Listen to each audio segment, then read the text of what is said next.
Good evening, everyone. Welcome to the fourth lecture in the first ever PIDC lecture series.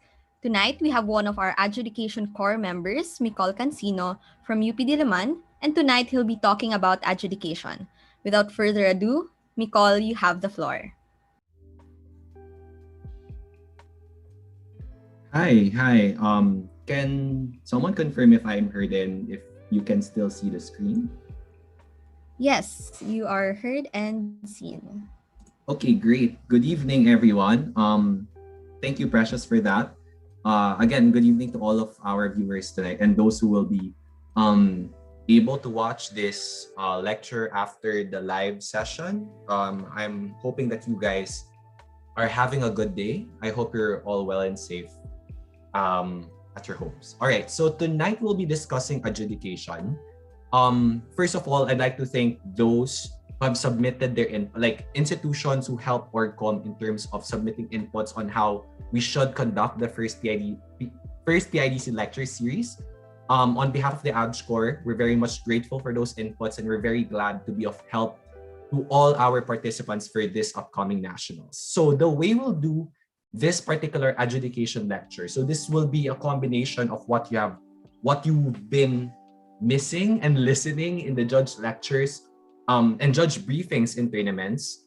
And then another aspect of it will be mostly like a tips sharing based from my experience. So I just want to caveat here that I'm not the most capable in our community to be sharing with you this adjudication lecture, but I will try to shed light on the common themes, common questions and issues that judges, newbies, and like a bit more professional judges alike share, right? So let's move on.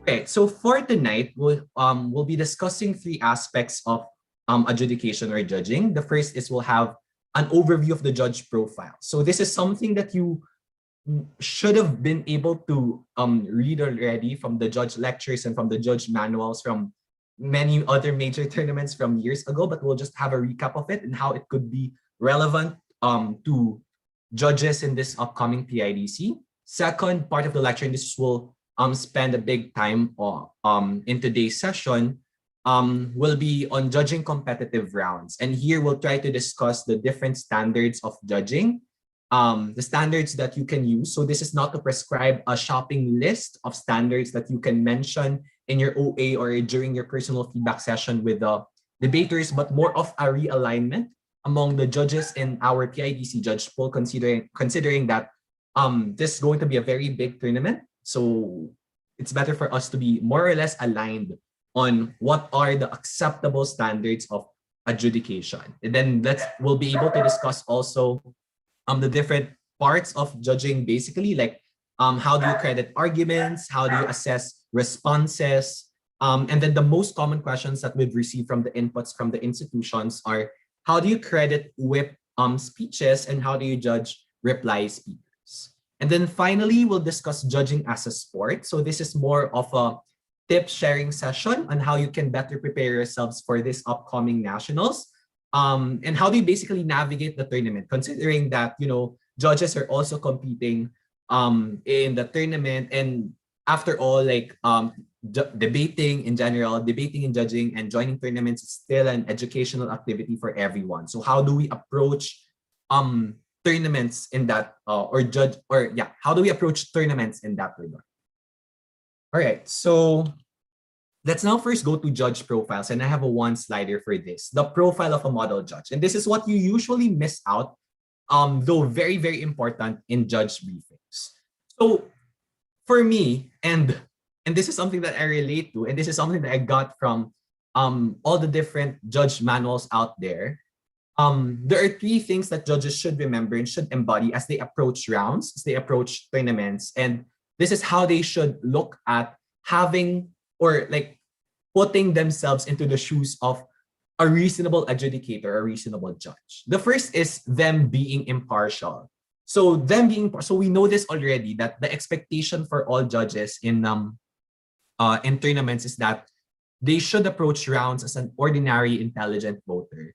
And that essentially means that these people have the knowledge of or these judges should have the knowledge of someone who regularly reads, but again, do not memorize the front pages and the world or the major sections of your of major international newspapers.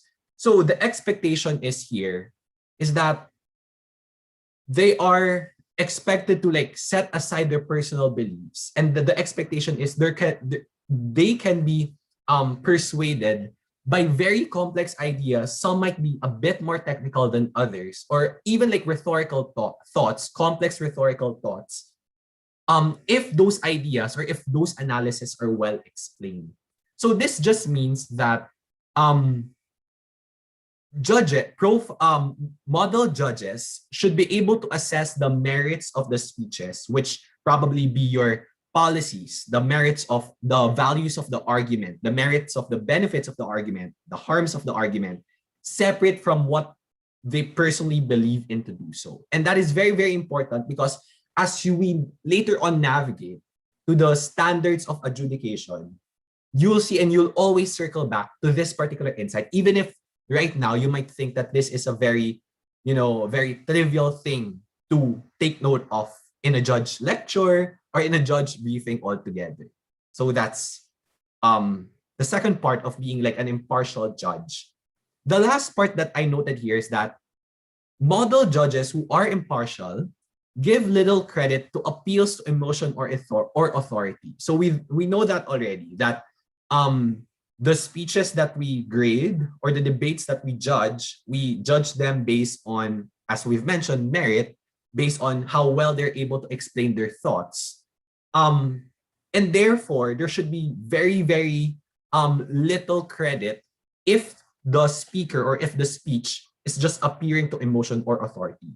But appeals to emotion, like speakers being emotive or speakers being very, very performative in their speeches, is not like bad altogether in a man. Unless the technique or unless the method of them being emotive brings more emphasis to what the argument is building, or it becomes relevant to the argument, then it adds it, and then it therefore adds weight. So the point here is just gives you as a judge should be able to give little credit to purely appeals speeches that are pure in terms of appealing to emotion or authority.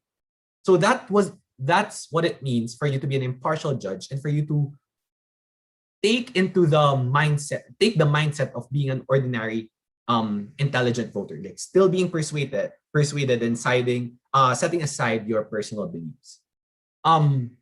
The second characteristic that I want to highlight about being a model judge is being observant. And this means you being an intelligent note taker.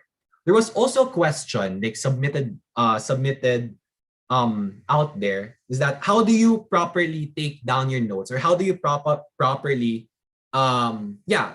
take notes, or how do you properly record the speeches of your debaters? And there is no clear-cut answer to that. It takes a lot of practice in your training to be able to jot down notes that are relevant, writing down the headlines of the arguments of the speeches that you're listening to. It's also a matter of looking for your own writing style, like even down to the which types of pens you use, the colors of the ink, or the inks that you use, etc. So overall, being an observant judge or being an intelligent note taker means being able to actively listen to the speeches and writing them ideally like word per word, because it's a pro tip like for you to use the own words of the debaters in your OA, because it will make you look like as if you're really listening and you're really like getting the gist of the argument. But ultimately, being an active listener and an intelligent note taker means being able to write down the very, very important parts of the argument, of the speech, and how it plays out to the rest of the debate already. So another part of being an active listener means being able to holistically assess speeches as the debate progresses. So what do I mean by this? It means that after every speech, So the prime minister will speak first, and then after the leader of opposition responds, after the leader of opposition speech, um, you might already have like a differing view of how you saw or how you appreciated the prime minister's speech and the leader of opposition speech as they were spoken, right? Because like being humans and also like being an observant judge as well, as the speaker speak, so as the prime minister delivers their prime minister's speech, for example, by the end of it, you will have a gauge already whether that prime minister's speech is a good prime minister's speech. Was it able to fulfill the burdens of a prime minister? Were they able to properly set up the debate? Were they able to advance the policy? Were they able to advance the key arguments or the case line of the team? So those are the things that you will check after like the speech of that particular speaker. But as their opponents speak and as their teammates speak also, you being an intelligent note taker and being an observant judge means you being able to already weigh in whether the prime minister's speech as the debate progresses, is it still relevant? Is it still robust?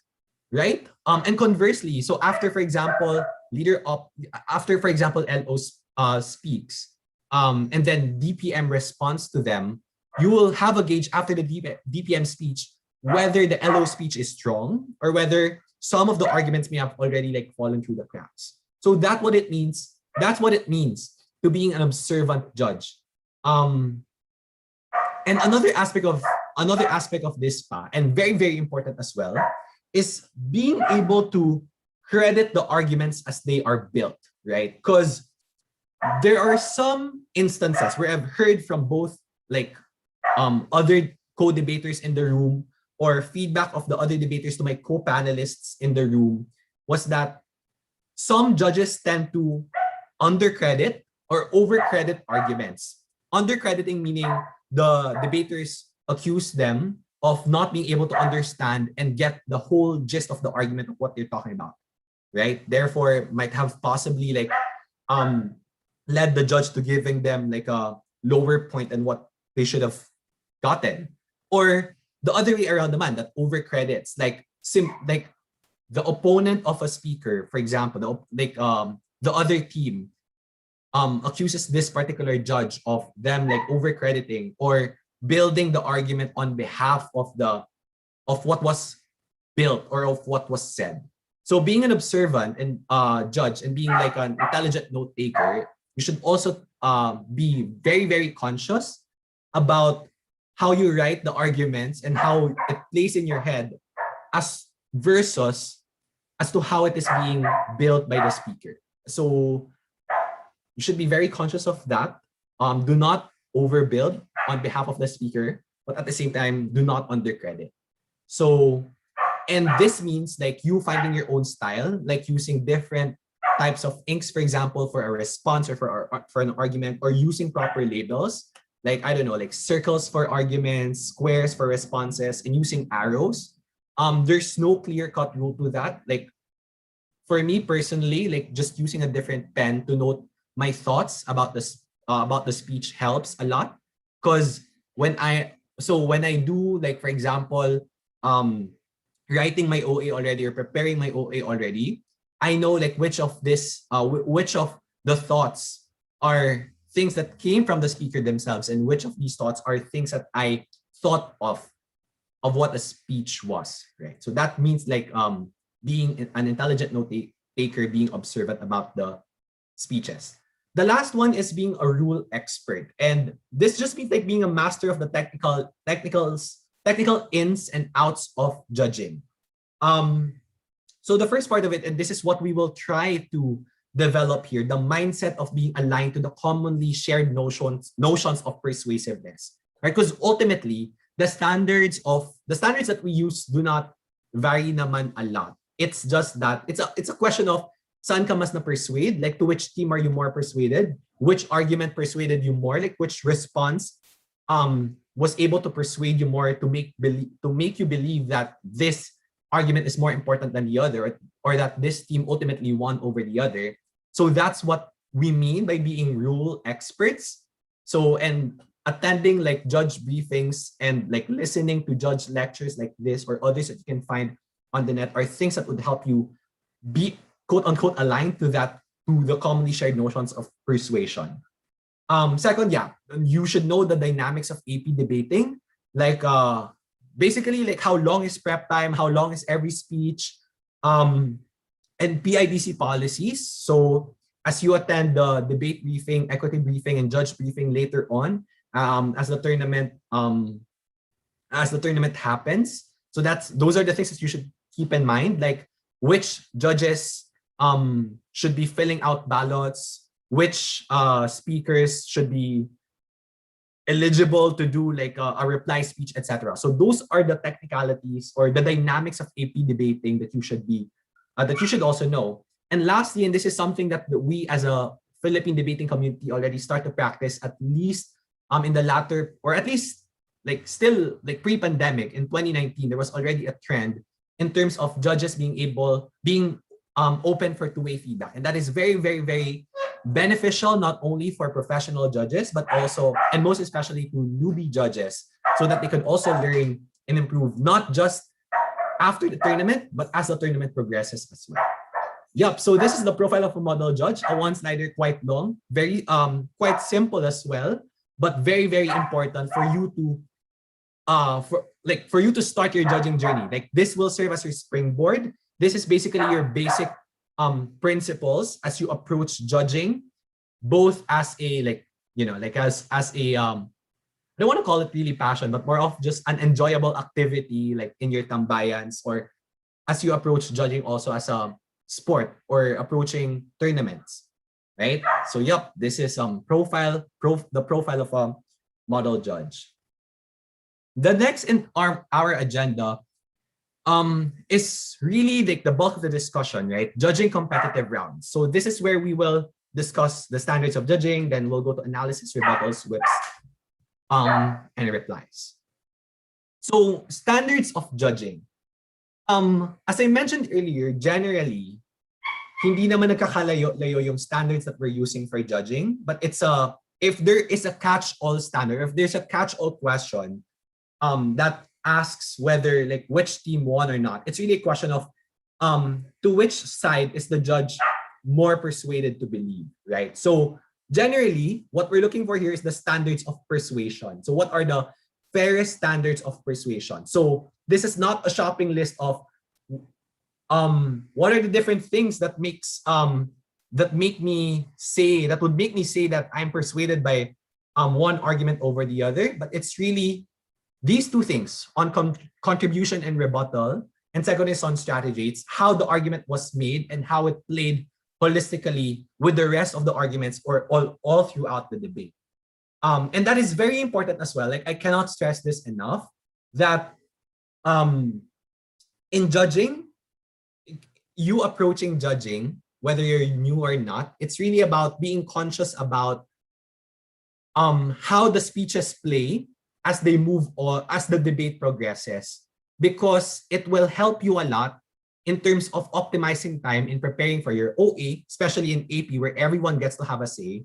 I mean, well, you still have a say naman in BP, but everyone gets to present their own analysis to the debaters.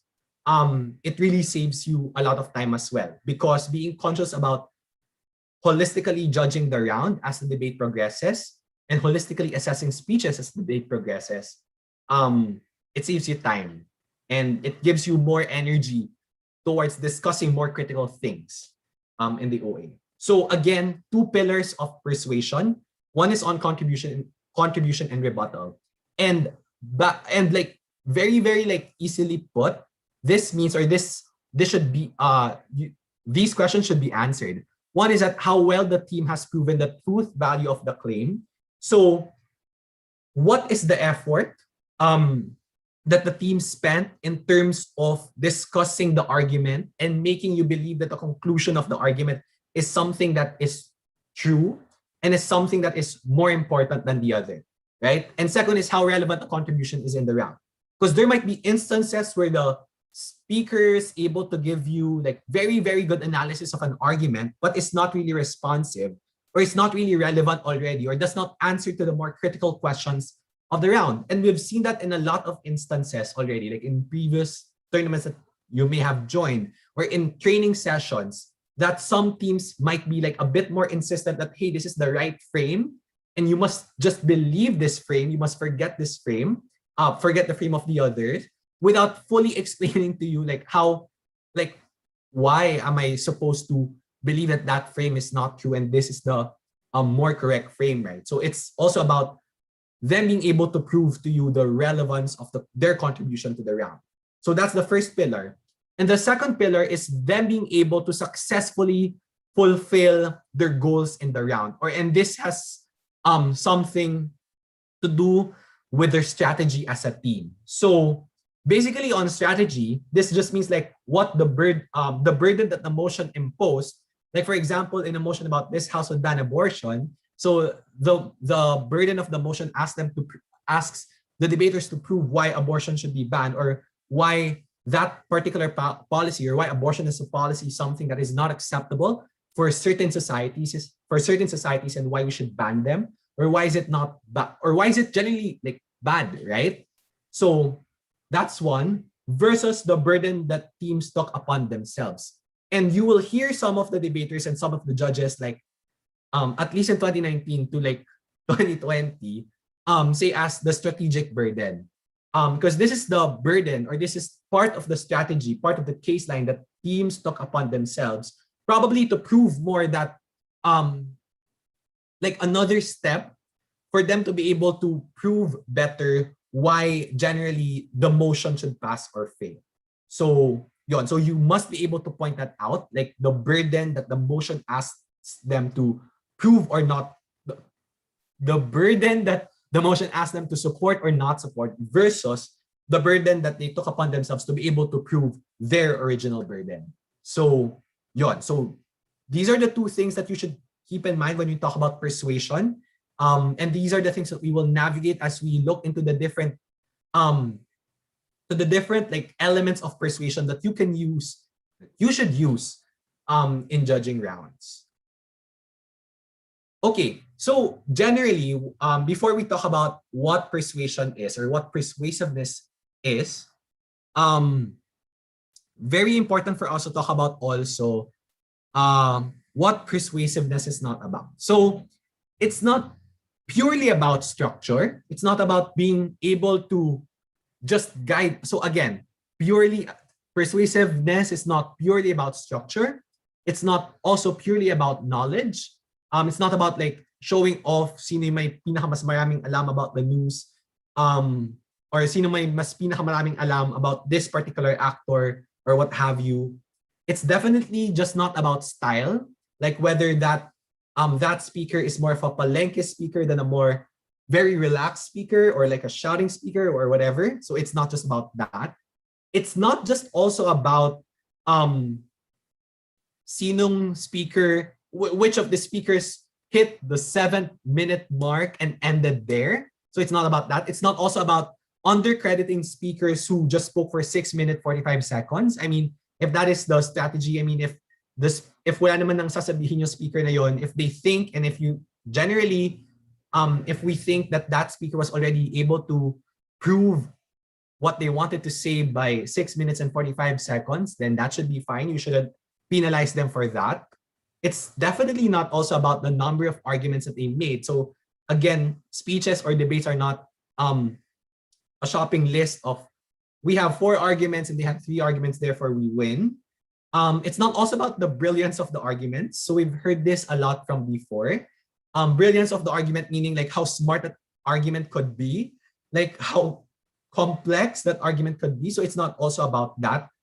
And definitely persuasiveness is not about what you thought the debate or argument should have been.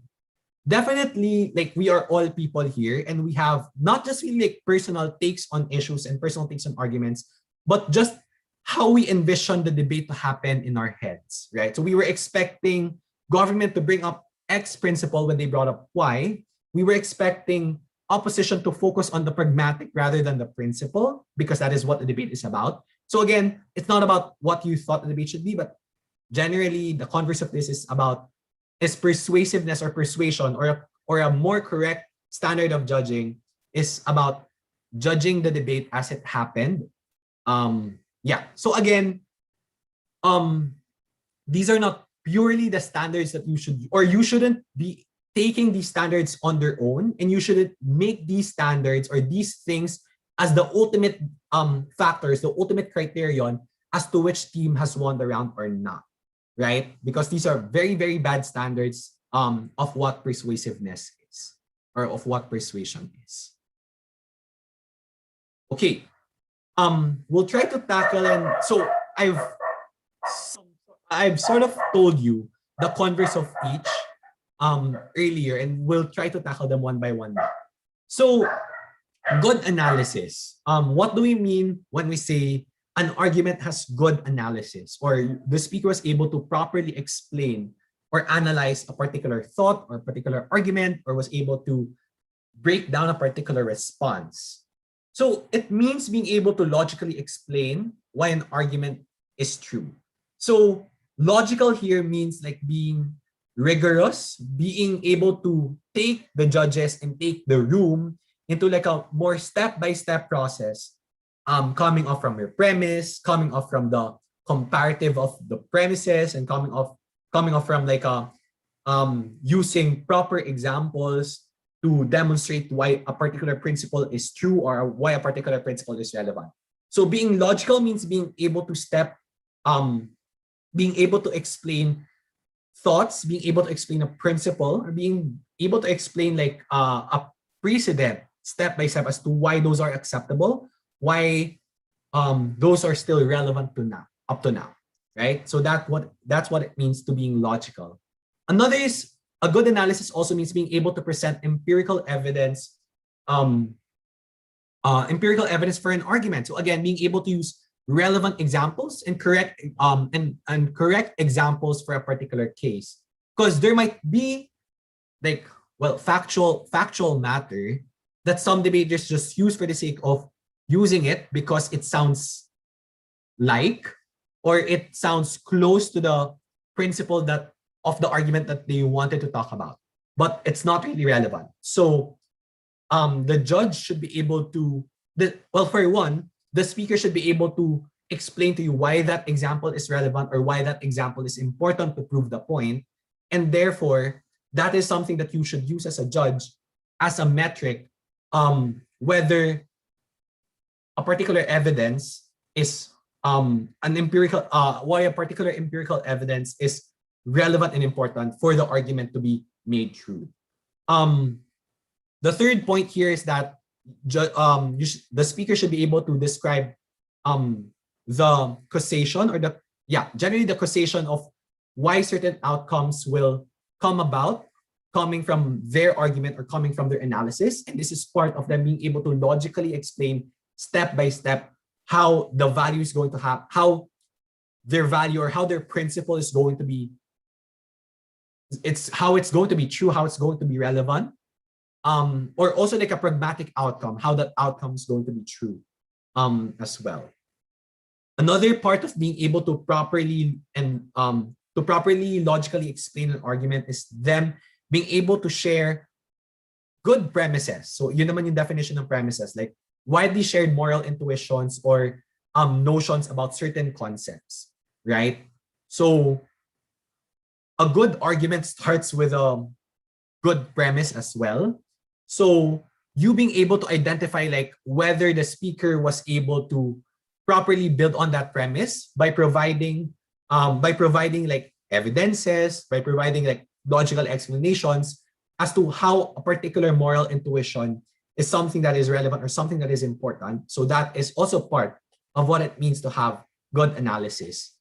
Okay, and then the last two here are good analysis in lieu of good responses, right? Because a response is still an analysis, right? So the speaker being able to explain properly logical gaps and being able to also explain the damaging logical implications of an argument presented by their opponent. It also generally means that they have a good response, or they have a good analysis, a good analysis for the argument that was brought up by their opponent.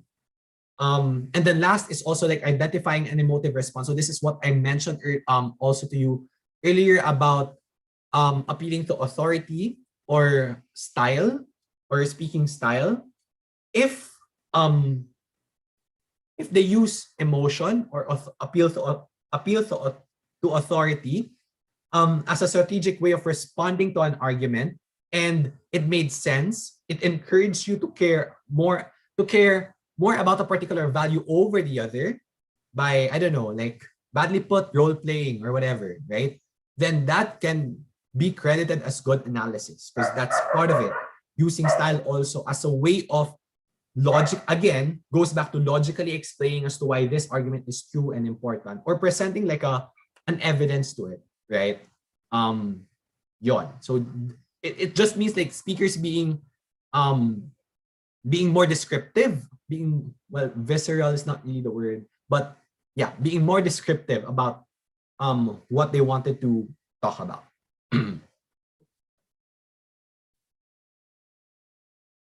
Okay, assessing argumentation. So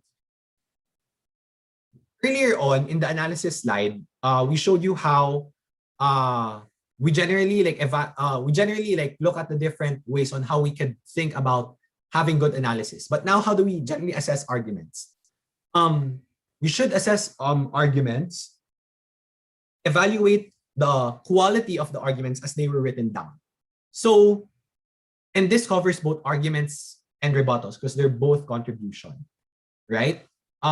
Basically, what I just wanted to say here was that definitely there's less, if they're written down kasi, hindi mo alam technically like what the emotion is, right? And you'll be able to properly spot on logical leaps, good points, strong principled points, if they're able to properly and logically build the points if they're written down. Like, just so what I'm just trying to say here is that imagine as if you're reading a paper of your classmate or you're reading your own paper. How do you grade that paper? How do you assess whether that paper is strong or not? That's how you should also approach judging arguments. So imagine as if they are written down. Imagine as if they are like, papers that you submit to your professors. So if an argument is poorly developed as they were spoken, then generally, you could also say that if they're written down, they're also generally weak, and therefore it's generally weak content. And again, we bring back the lesson or what I told you earlier. Never step into complete or rebut the analysis or argument for the other team. So this is all about being observant and being an intelligent note taker. There is a difference in being able to spot the logical flaws of an argument. So this is what I mentioned about my own thoughts about the argument and evaluating the quality of the argument versus actively rebutting the premise in the analysis. So what do I mean by this? So for an instance, in a particular, so when a speaker, for example, runs an argument one, the label of argument one is this, the principle or the premise of the argument is XYZ. There is a difference between you being able to question whether XYZ makes sense logically. Are they able to properly explain the causality of XYZ, of like, for example, of the effect of premise XYZ to how they analyze or compare like how actors respond to certain premises, for example, to certain like moral values. There is a difference in terms of assessing the quality of how the speaker is able to do that. And that's what you want to do, and that's what you want to spot, versus you actively rebutting that, premise X is not true because based on my own experience or based on my own observations, it's not anymore relevant, right? Or the analysis of them telling that this is how actor one will respond to moral intuition X, for example, it's because I've been working with these people for quite some time in my like personal work, and this is not how they think. There is a difference in terms of doing that and spotting those. The latter part, you wouldn't really want to do that, and you wouldn't really want that to be your primary standard in terms of assessing whether an argument is good or bad, but it's a matter of but it's a matter of like the first one, right? So being able to assess how they're able to bring in the causality, how they're able to bring in or how they're able to logically explain how the principles apply to certain actors, etc. So there is a difference into that, and you should be very, very conscious of that. Last note here is that you should be able to, in terms of assessing argumentation, you should be able to assess the quality of the analysis. So here we go back to missing logical links, or is the structure easily understood as well? Having like the basic structure that we all learned when we were in high school, like, or in early college, for some of us, like, you have a claim, or you have the banner of the argument, and you have an explanation of the argument, and you have some examples to support the explanation, and then you have a conclusion. That falls, or you being able to assess structure. So again, structure per se is not it's not like a sole standard of persuasion, but the quality of how that particular structure was used to explain the logical link of an argument is something that we would want to assess. So that falls under the quality of the analysis. And quality of examples, right? Are the examples that the speakers using like broadly applicable, or are they cherry picked from certain groups, or from certain like points in time, or from certain instances only? So these are the things that you should be able to spot on. So again, when you really think that so for example, the speaker is saying that this particular group of people are anti-vaxxers because of whatever reason, and you personally like work with that particular group of people that they're talking about, and you really think that they're not really anti-vaxxers. So the way you frame it is not to say that, hey, that is not true because this is my personal experience, or this is how I saw these people to react, but more of ask na lang, like, under like the quality of these examples, so you ask the speaker then in your OA or in your personal feedback, how did you think, or what made you believe that this particular characterization of people, or their reaction, or them being anti-vaxxers is something that is applicable? Or did you just cherry pick that particular characterization from certain people you know, or certain people you want to talk about in the speech, right? So those are the tweaks or pivots that you could use in terms of questioning, but again, never use it as just a plain standard of judging, because you will be called out by speakers na you are stepping into the round either undercrediting or overcrediting. Undercrediting my own speech and overcrediting my opponent's speech. Yon. Some guide questions. So these guide questions will have some slides about guide questions as well later on in the different parts of this sharing or of this lecture. So these are the guide questions that you can think of when you start preparing your OA, or when you are during prep time, when you have nothing else to do and you're just like talking with your friends. These are some guide questions that you could start to embody. So in terms of arguments, like the thing that you should ask is, do they actually explain the consequence, or do they actually explain why the consequence will happen? So this is part of being being logical, or giving you a step-by-step analysis. Or do they just merely state that this consequence will happen because this is how people would react, right? So there is a vast difference in terms of how those two debaters would answer, and probably you would better appreciate those who are able to properly explain to you why a consequence will happen, over a person who will just merely state that this will happen because this is how people would react. But then you ask, why would people react that way? What made people in your particular paradigm react that way? And how do you compare it versus the people in your opponent, right? So that is part of explaining why the consequence will happen. Second question to this is that, do the debaters have a cohesive case line by highlighting the relevance of their arguments or the relevance of their stakeholders? So as the debate progresses, specifically in AP, so one of the clear distinctions kasi naman of AP and VP is that in AP there's a clear-cut actor, or a clear-cut case line, clear-cut stance that the motion is asking you to defend. right? And it's easily spottable by reading the motion.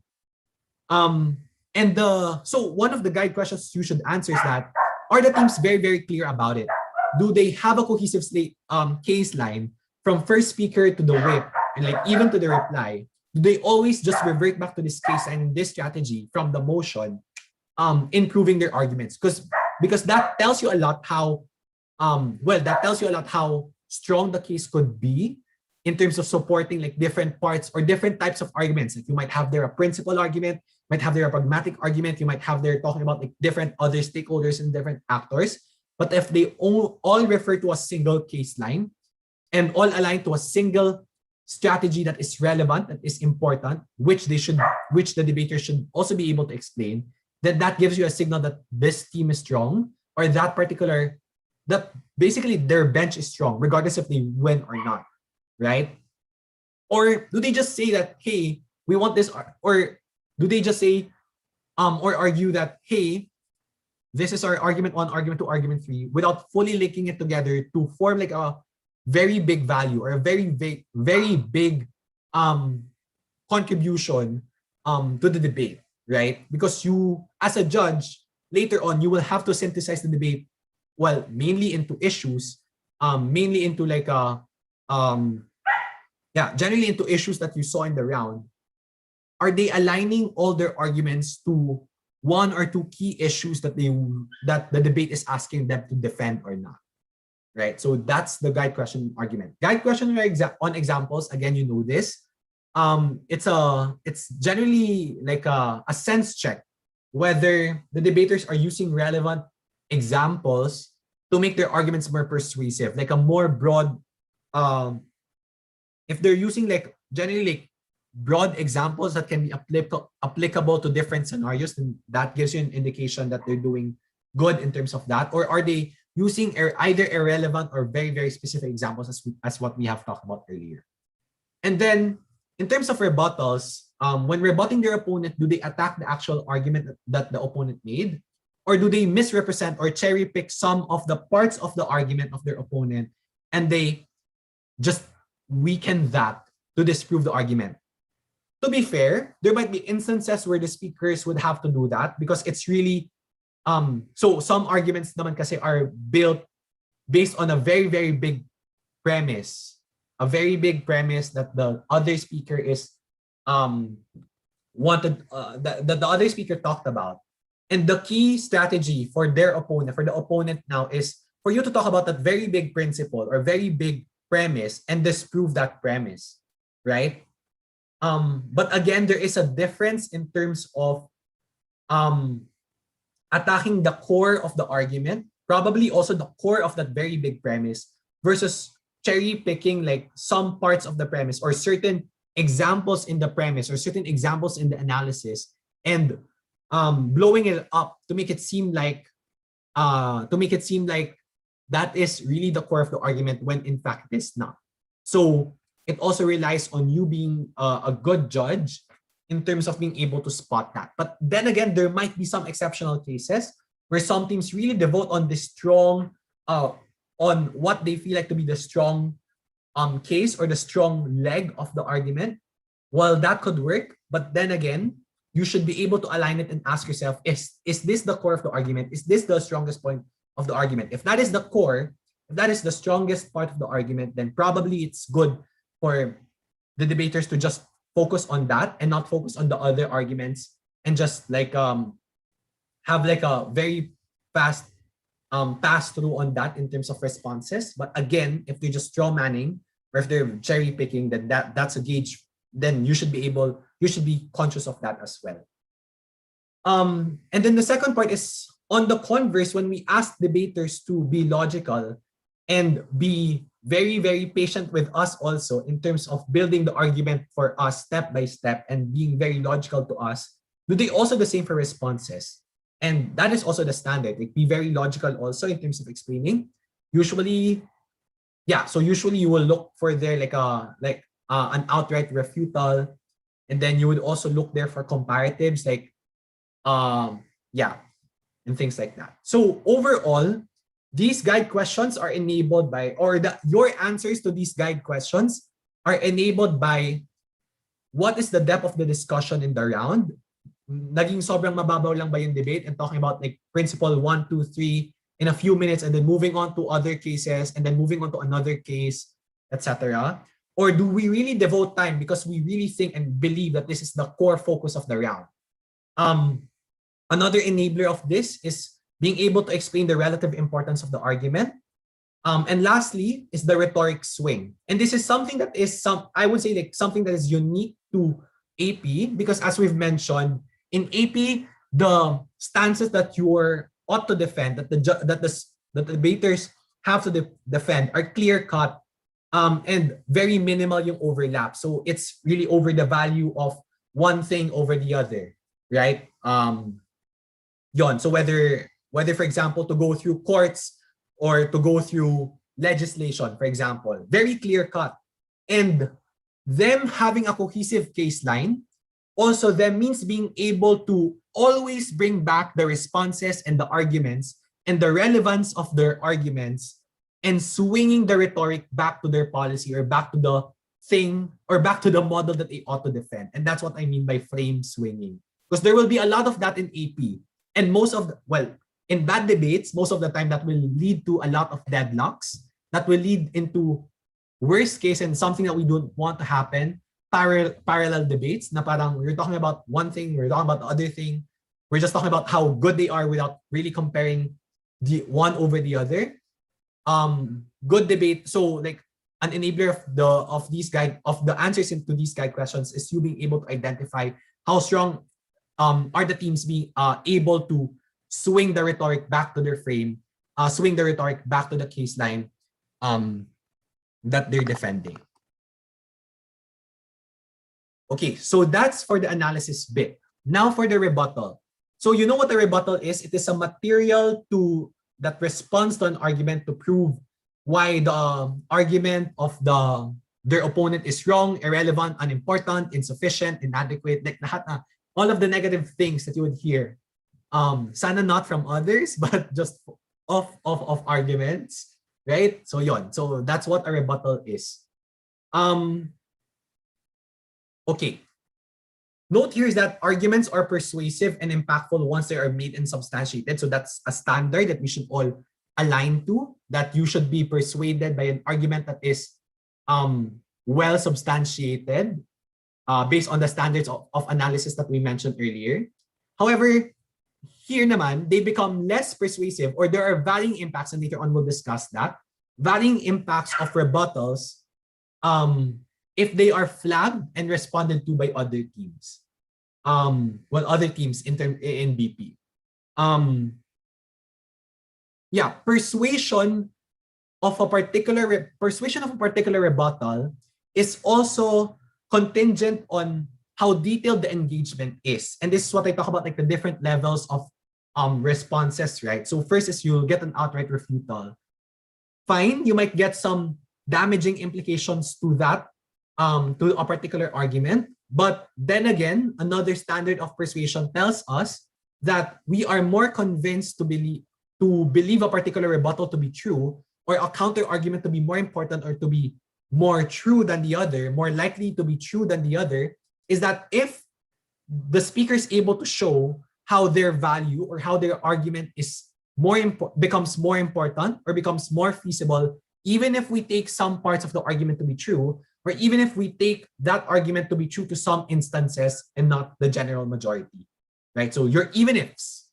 So that's how you assess even ifs.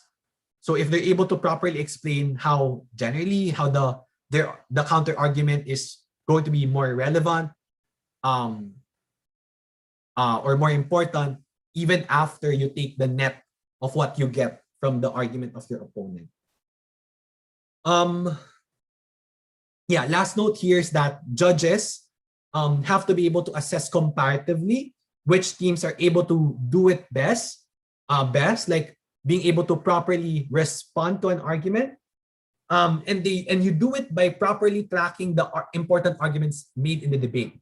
So later, di ba, meron tayong guide question on whether rebutting the core issue of the debate or rebutting the very big argument and then very quick na lang yung discussion on the other parts And this is a bit of like one bit of it na parang if you're able to track the very important arguments and you're able to identify that, yes, this particular speaker was only responding to this particular argument of their opponent because ito lang naman kasi yung case line, ito lang naman yung pinag-uusapan, or this is the foundation or the baseline of all the arguments that you're saying, then you are able to do a good job in terms of tracking the evolution of the debate, then properly crediting responses and properly crediting arguments of either teams. Okay, so ito, impacts of rebuttals to argument. So one is no effect. So, and definitely you can flag that there's no effect in terms of the persuasion of the argument if the speaker misrepresented the argument or the lines of logic were generally unresponded. Second level is that the argument becomes less persuasive because they're able to refute the majority of the cases of the argument. Then it also reduces the probability of the argument happening. Second is mitigation. The value of the argument becomes mitigated, and this is where like another layer of a response comes in. That is like an even if response. So there are some concessions that were made, but the effect is generally but the impact of an argument becomes generally limited to a certain group of people. That could be a case of it, or a certain instance in time lang, rather than a general majority, which could have been explained by a rebuttal or a counter argument. If in rebutting or if in building the argument, they have an even if. So even if this is an argument is like, or even if this value is relevant for this group of people, but they're not the most vulnerable anyway, or they're not the most important anyway, we still have that under our side. So that's how mitigation works. And then lastly, generally destroys the argument. So if nandun yung parang they refuted it, mayroon pang even if, and then mayroon pang meta-analysis, then generally the argument is not true anymore. If they're able to flag out that, hey, that's not actually true, that's false matter, for example, because this is the commonly known notion of what this value means or what this argument means, then that generally destroys the argument of the other. Like, let me drink quickly. Yup, so impacts of rebuttals. Again, going back, ilang slide na tayo. Okay, we're halfway there. Burdens. So burdens, a burden may be implied by the motion itself. So again, this house would ban abort, or this house would believes that the minority community should go to courts rather than pushing for legislation. So again, the burden of the motion for prop is for them to prove that courts are more effective in terms of bringing whatever the important value is to these minority people in comparison to waiting for legislation. That's one. And second is burdens can also be set by specific arguments teams make up. So for example, in that same motion, then the team argues that in terms of time, it's a lot easier for you to resolve things in court rather than to wait for legislation. Then there becomes a burden of teams explaining in terms of time, why is it then true? So if they're not able to prove how fast it would be, and why would it be generally faster in principle, and how faster would it be for you to go to court? So again, the why in principle and the how in pragmatic, then probably that content or that argument is less persuasive, or it's not as persuasive because they're not able to fulfill their burden. They're not able to fulfill their strategy. So if you remember our slide earlier when we have the two pillars, then the why and how weren't explained, so that's a minus point on contribution and rebuttal pillar, then a minus point also on strategy because they're not able to prove the burden that they took upon themselves. Yup, so that's how we link it all together. Okay, meta and competing frameworks. So again, and this is one of the questions that we saw, there are some questions about how do you judge a parallel debate, or how do you intervene, or how do you not intervene in a debate going nowhere because no one was being comparative. So again, as a general point of view, there is no universally acceptable metric on what makes a framework good or a model good or not. So that is debatable on the aspects of it, like on the principles, like generally why is that better? generally why that policy would happen or why that model is is the best model to look at. So again, models are closest approximations of the world. So why that model is something that is more acceptable than the other. So those things are debatable. So it is the team's responsibility to explain why a particular metric is important in the round. So, and this can be shown through heavy comparisons in meta.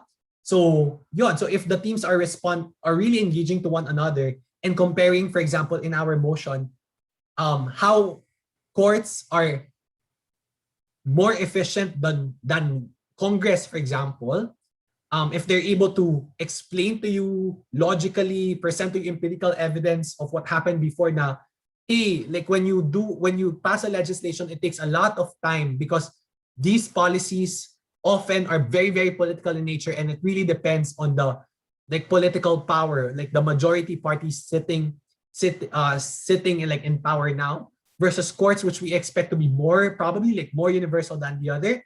So those engagements are what we would be looking for. And the effort that they put in there, the extent of analysis that they put in there, the time that they spent to explain to you those aspects are key indicators that will tell judges whether that team has more or less fulfilled their burden in terms of proving to you why a particular model is more acceptable than the other. Yon. So the rule of thumb, so this note naman here comes into like judges trying to step into the round or having like a debate already in their heads even before the round started. So let the debate decide which is more important. So for instance, in that motion, minority groups go to courts rather than legislation or Congress.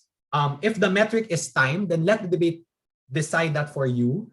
But if the debate is the quality of the legislation or the quality of the impact of a particular resolution or a resolution in court or a policy in Congress will make, or the changes that it will make, then that's also a very, very good standard. I mean, yeah, it's a standard that you should use in the round. But if that is not talked about in the round, then probably it's a bad round. So that's something that you can point out later. But something that you will not use as a standard to explain, right? Na parang you didn't discuss the quality of the resolution that you will get out of it, therefore you lose, right? But if the debate generally is tracking towards time, so efficiency of getting policies done or getting resolutions done, then that is the more important frame, and you should be judging the debate based on that. POIs. POIs are measures of engagement. These are especially useful when the speaker does not address the strong points of their opposition. POIs often also, good POIs tend to destroy unresponsive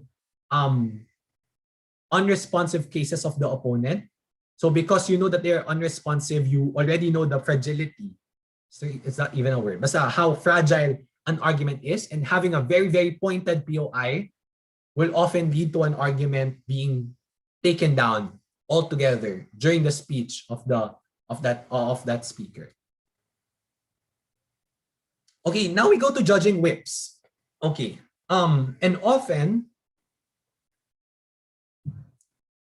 the accusation to whips is that it's a new material, it's a new conclusion, it's a new example. But what do we really expect from whips? So here's where we align the expectations to our whips. What is really like new material versus a summary?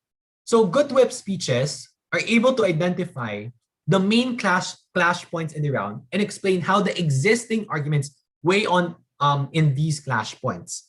So going back to that motion again about minorities going to courts or Congress,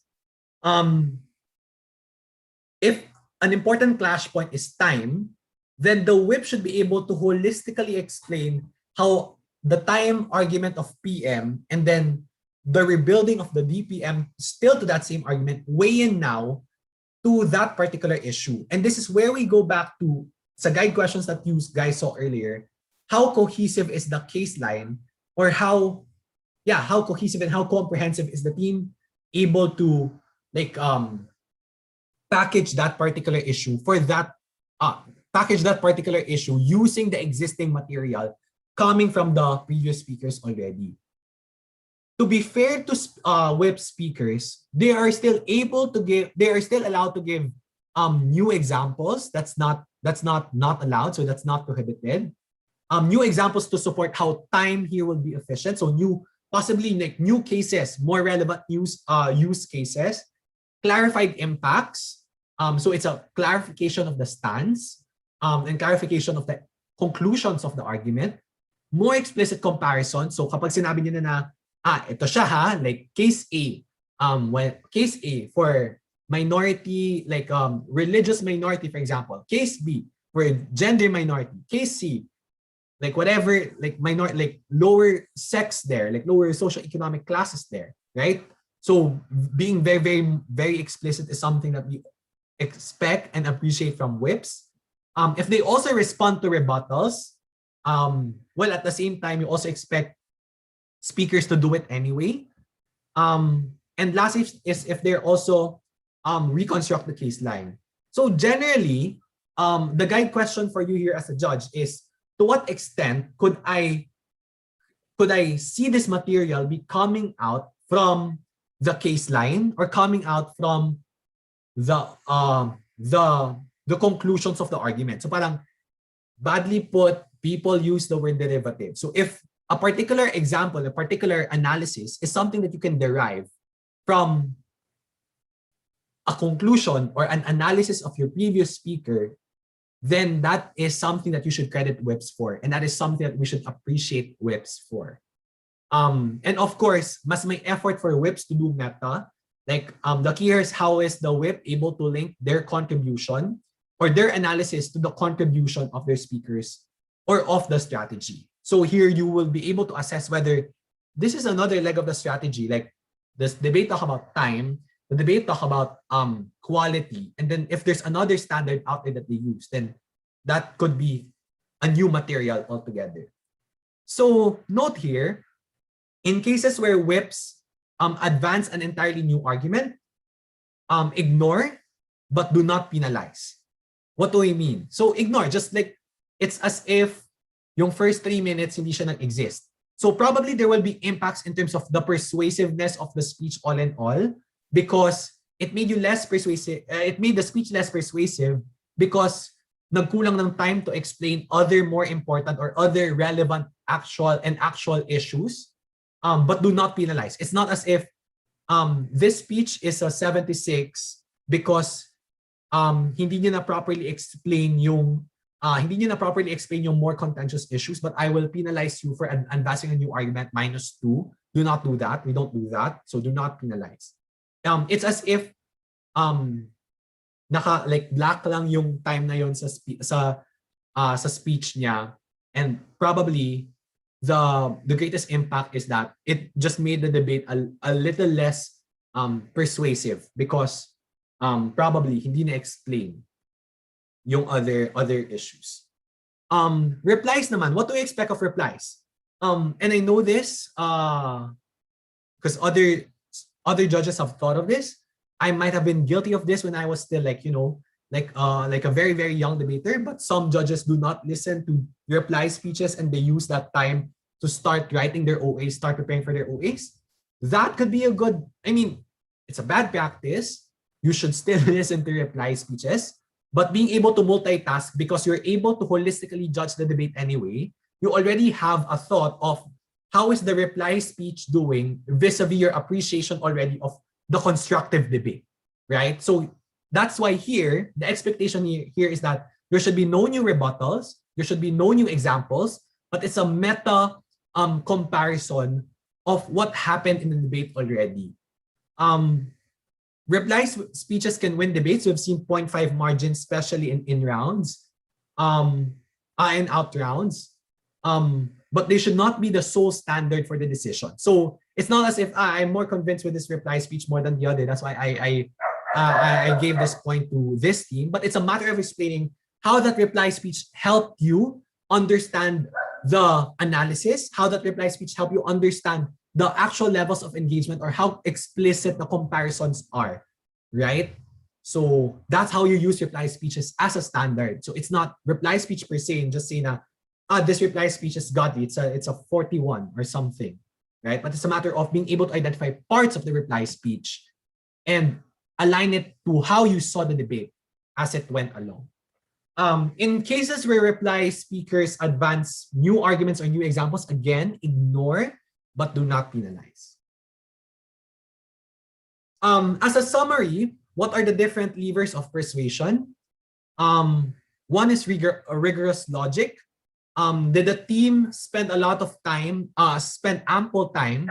Again, like a lot of time doesn't necessarily mean like good analysis, but necessarily like ample time explaining how links, how conclusions link to one another.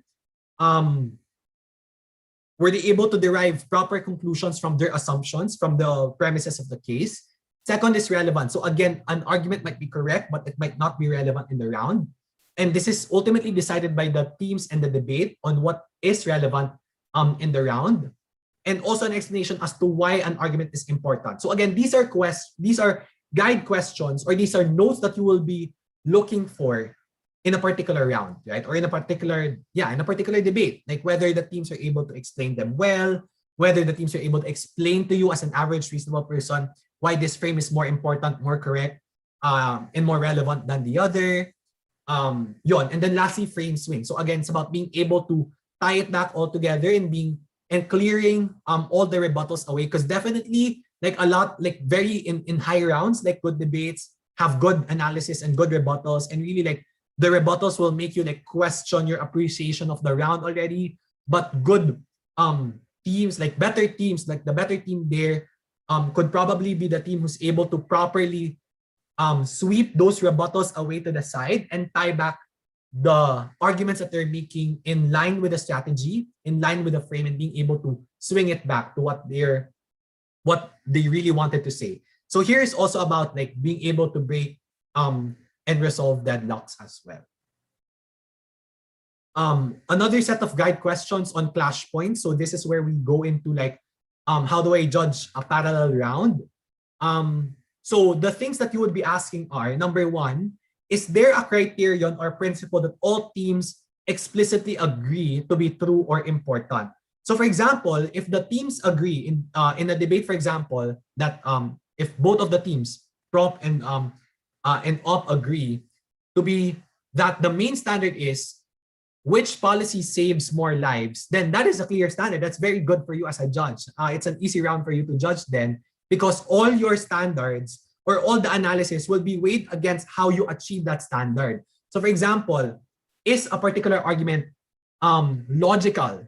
Or is a particular policy, was a particular policy able to explain to you step by step how they're going to save lives? Then that is a clear standard, or that is a clear question.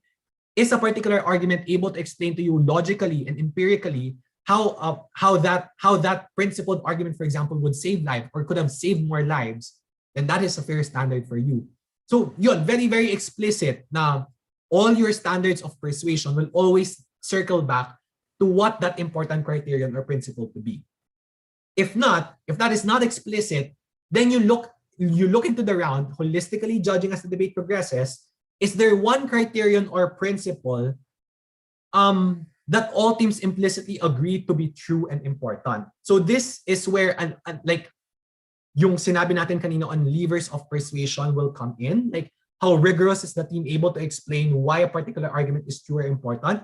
That will go into it, and that will result into you understanding like, okay, ang laki ng time na spend nila on this. The debate spent a lot of time in talking about saving lives. Then probably, most probably, the debate is about saving lives, right? So yon. If wala pa rin, if feeling mo wala pa rin, hindi pa rin like even implicitly speaking, wala pa rin, or hindi pa rin clear as to what the standards of judging should be, or the standards of the debate should be, then you ask, is there one criterion or principle that a particular team has successfully proven to be true and important? So even in parallel debates, so even in debates resulting into parallel, where you have no choice but to assess as an average reasonable person. So again, yung nasa baba, these are like enablers of you like answering these guide questions. you go back to being like a model judge and ask yourself, is this something that is acceptable or something that I can expect in the real world to be happening? So those are parts of things that parts or questions that you can answer and assess whether an argument is something that is persuasive or not. But ultimately, you ask, you look into how rigorous the team is, or what are the different instances where the teams are able to prove the meta. And if there is a particular team that is able to give that to you and prove to you that, or say that, hey, or if there's a particular team that's able to at least prove in parallel that that their argument is more important than the other, then probably in a parallel round, in a round where when there are a lot of arguments misclash to one another, then a well-explained argument could take it over the other. Yon. So again, all of these things circle back to the shared standards of persuasion, which are again like aligning it to how well they're able to prove the truth value of the claim and how relevant their arguments were in the round, and how well they're able to answer to the burden of the round and burden that they themselves took upon when they started their case line. That's the last part of the second bit. And then lastly, very quickly na lang, let's go through this, like judging as a sport, approaching nationals. So again, this is not prescriptive how you would want to structure your oral adjudication. Everyone, like even trainees of them, if I'm not mistaken, but we'll clarify that later on, will also give oral adjudication to debaters. So regardless of your skill, regardless of your clout, you'll be given the chance to prove yourself in the tournament. So you have to really study and prepare for it, right? Some guides in writing your OA or in preparing your OA. Ideally, you start with generally like the general feedback especially for newbies. It's because it just gives you like a clear structure of how the discussion would go. So here, debaters generally, or at least me as a debater, would appreciate the judge introducing the structure of their OA so that I know what to expect in the different parts of the OA. Second is this is where you would also like tell them your general observations of the round. And it's better to be very, very explicit. And this is what I also do when I judge, how teams fell under each observation. And usually you will, kasi nga general feedback to, it should be applicable to both teams, right? So you must be able to explain just an overview, a headline, how teams fell under this particular observation. So for example, I observed that the round is messy because no one was engaging to one another. So for an instance, Prop was arguing this and Op was not responding to this. But conversely, Op was telling me this, but Gov was not responding to this. So yun, basically that's how you explain how each team fell under this observation and how this affected your appreciation of the round. So because I felt that a lot of times speakers do not really attempt to engage to one another, and there was really no attempt to respond to one another, I felt that the quality of the debate suffered, right? So yun, just introduce that to them. I was called out before, and I remember this in NDC 2019 in the last round, last preliminary round, where there was in one of my general feedback, I singled out a particular team. So yun, it's a realization for us that when we say general feedback, it should be general and applicable to all, because teams will be hurt and teams will call you out for singling them out, because it will give them an impression that you use that standard or you use that observation as a standard for why a particular team won or lost. And you don't want that impression early in the general feedback. Second is standards and decisions. So here you should just give an overview of the metrics that you use. So because I felt that this is a high quality round, because I felt that this is a bad quality round, the standards that I used were like fulfillment of the burden, fulfillment of the role, etc., etc. And here, debaters do not want to be kept waiting, especially now. I mean, there's that trend, right, to just state the decision outright and then start with your decision, rather than like stating the entire OA before saying your decision. That's mahirap pakinggan yung OAs na ganon. And then there are also different types of doing OAs. It could be issue-based, like going from one issue to another, and then discussing per issue, like what were the contributions of Gov and Op and how they played out into that, and how the standards played out into that. So that's issue-based. But they're also standards-based. So it's not really, the discussion is not driven by issue, but more of a standard. So for example, if the judge will be able to point out like the standard of engagement is the most important to be used in the round, precisely because the motion calls for a comparison motion, like a courts versus Congress debate, then the judge could use that. Like okay, let's start with engagement as a standard first, and then discuss like the issues or the arguments that the speakers did under it. And then last is some do this specific, especially in VP, like a speaker by speaker. I haven't actually done this, but if you could, but if you're practicing to do this and you develop your style on this, then by all means use it. Some judges also do the general feedback at the end of the speech. That could also work. It is really up to you, but the main takeaway here is be very clear, and on each standard, like as I've mentioned and as we've discussed in general feedback, there are some pointers. I will call them non-negotiables for you to say in a general feedback section. Yon. Oral adjudication do's and don'ts. So do's, like be very, very empathetic. So the use of words,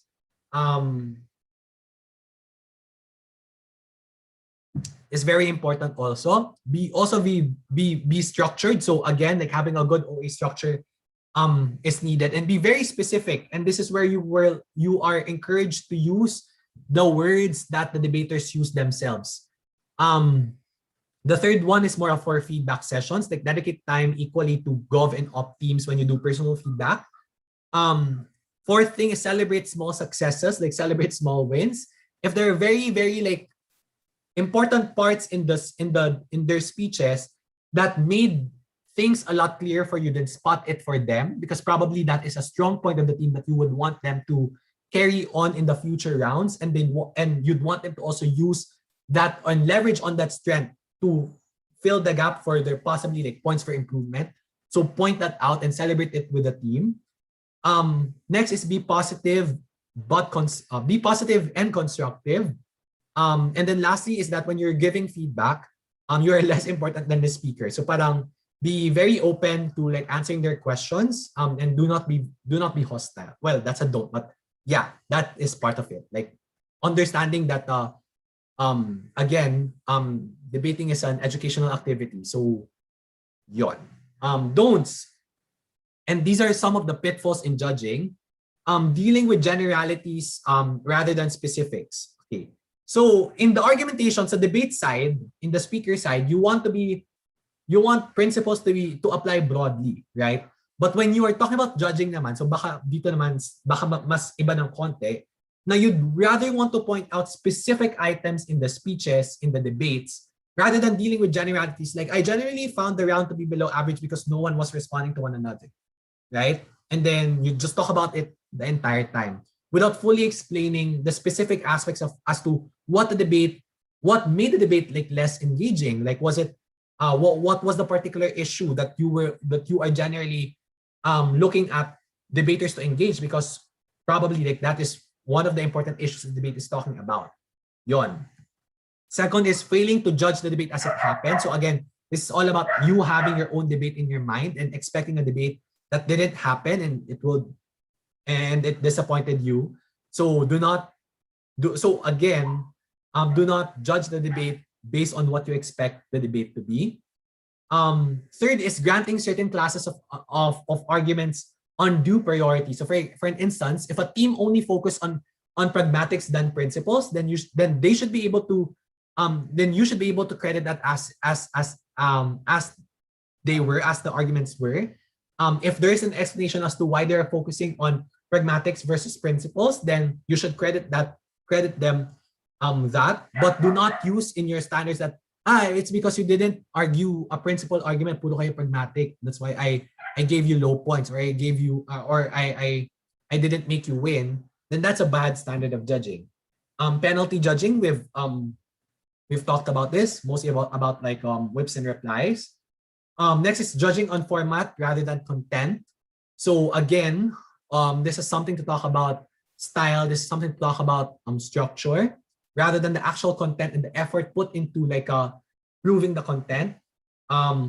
Swiftly reaching a decision, then finding a justification for it. And some judges might be very, very guilty of this. Na parang, mas hindi nag-undertime tong novice team na to, therefore they would win. Kasi it means more effort for them in speaking. That's not how we do it. It's still based on how we assess, again, on that slide on persuasion, on contribution, and strategy. If they're able to use, or if they're able to like prove it anyway, then might as well, and then might as well like credit them for that. And then last is being arrogant, rude, and condescending. So do not do that. We do not want that, or else equity will hunt. Some of the standards that I generally observe in bad debates, then probably the standards in judging would probably be burden fulfillment. So you go back to the question and explain to the teams what is the motion asking them to defend or not. Role fulfillment. That's also probably like a standard to use when judging bad debates. Also probably engagement and relevance. So this is something to talk about really the basics of analysis, the basics of debating, right? But on good debates in higher rounds, you would probably be using these standards to judge the round, like the strength of X principle versus the Y principle, the effectivity of the policy in comparison to the other policies. So basically, like be very, very more comparative. How will they able to spot trade-offs and certain concessions? So that is also an indication of a strong team, a strong debate. Lastly, how are they able to prove likelihoods of their arguments? So these are probably some distinctions that you would use in bad debates and good debates. But nevertheless, you could still use burden fulfillment and role fulfillment in good debates, but it's a matter of nuancing it very, very specifically to what the debate is asking for. So probably burden fulfillment could still also be discussing about trade-offs and likelihoods, etc. So this is actually like the last slide. Other tips. I've heard like recently, like from recent tournaments that you guys are doing, that you're not like really maximizing the range. Parang the issue before, like back when I was like a sophomore or a junior, was that Philippine judges do not give a grade higher than 77 in a 67 to 83 scale. But ngayon naman the issue is a bit different. So tumataas na yung appreciation natin of what speeches could be, but lagi lang nag-average within that. So parang lagi daw may cap na parang yung iba pa nga, parang a PM and an LO speech could never go higher than 80 or a 78, ganon. And then, syempre, mas mataas yung appreciation mo to DPM and DLO kasi sila yung pinaka-responsive in the round, right? But do not be like that. PM and LO speeches, if they fulfill their roles well, if they are aligned with the standards, if they hit the standards of persuasion that we talked about earlier, then they could definitely get a lot higher grade. And explore the range, right? The range is there for a reason. Use it and use it well. Siguro ito na lang, like last two tips, like be very, very explicit. So yon, as a judge, and this is also something that I took with me, like even after judging, like now in like me doing my own like personal thing, like my personal life, like being very, very explicit in the things that I would want to say. Mas mabuti ng marami kang time na in-spend in the OA in being very comprehensive and being very detailed rather than being very matipid with the words. But definitely there's a balance to that, right? But if I were to choose, I'd rather choose a judge who's able to explain to me well, explicitly and comprehensively what the decision is and why is the decision like that, rather than, you know, a lousy or a lazy judge na parang 2 minutes lang and very headlines lang yung binigay. Yon. And then lastly, if all else fails, like follow your gut. And this is dito papasok yung personal judge values, possibly, right? But your gut could never go wrong naman in some cases. And after that, it's a matter of aligning yourself back to what we discussed earlier on the standards of persuasion and using the guide questions to look for the answers in the round. Na parang, okay, how did the team explain the relevance of this? Then you refer back to PM or DPM or whatever, right? There. I hope you guys learned something from this. So again, thank you very much to all who are watching now and to those who will be watching this in the future. I hope you learned something, a thing or two from this. Thank you, Precious and Orgcom, for having us discuss and talk about these topics. Really, really grateful for the opportunity as well. So yeah, that concludes the lecture. We're now open for Q&A if there's any. Thank you for your tips and pointers, Micol. I'm pretty sure a lot of people can get a lot of things from your lecture. So we only have 2 anonymous questions for tonight. The first one would be, how would you weigh an exchange where both teams merely insist on their own characterizations being correct and refuse to engage in the other team's material? Okay. Okay, we go back to this line. Okay. So I think the question is about, and just let me know if I got correctly, it's about judging parallel debate. So it's about debaters being very, very insistent with their frames. So for one, teams should be able to explain why that particular frame is more important than the other. That's the first question. So because that gives the judge an indication whether a frame is important or not. So they should be able to explain. So if one team was not able to explain and the other team is able to explain that, hey, this is more important because this saves more lives in comparison to them, then that shows a little bit of engagement, though still very, very shallow, and you could give them an edge over that. But so engagement, number one. Like ano yung sabi ko? Like importance, relevance, number one.